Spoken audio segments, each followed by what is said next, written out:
Jago intel, sosok jenderal polisi dulu jadi buronan OPM, kebal ancaman kalau mereka mau datang. Secara panjang organisasi Papua Merdeka tak mau membawa mereka berhadapan dengan sederet nama penting di Indonesia.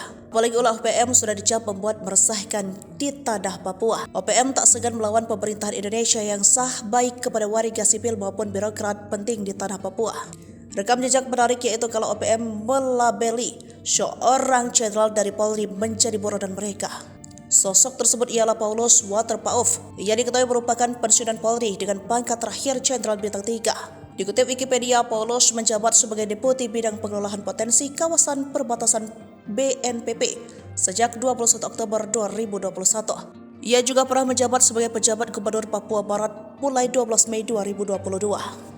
Kalau masih berpangkat Jenderal Bintang 2, ia pernah menjabat sebagai Kapolda Papua. Setelahnya ia pensiun di pangkat Jenderal Bintang 3 dengan jabatan sebagai Kepala Badan Intelijen dan Keamanan Polri. Momen menegangkan terjadi kala Paulus menjabat sebagai PJ Gubernur Papua Barat. Pada tahun 2017, OPM mengeluarkan ancaman kepada pejabat-pejabat Papua yang mendukung daerah otonom baru.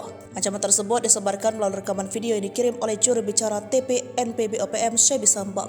Dalam unggahannya, TPNPB OPM Kodam 4 seorang memasuki PJ Gubernur Papua Barat, Paulus dalam daftar pencarian orang kelompoknya. Arnoldus Koco, pimpinan TPNPB OPM Kodam 5 seorang raya dalam pernyataannya menyebut bahwa Paulus masih menjabat sebagai Kapolda Papua telah membunuh nyawa orang. Namun bukannya bergeming, Paulus malah balik menghardik sang pengancam. Menurutnya, jika ingin menyampaikan aspirasi sebaiknya disampaikan melalui dialog. Paulus menduga ada oknum tak bertanggung jawab yang mempengaruhi kelompok tersebut untuk membuat ancaman kepadanya.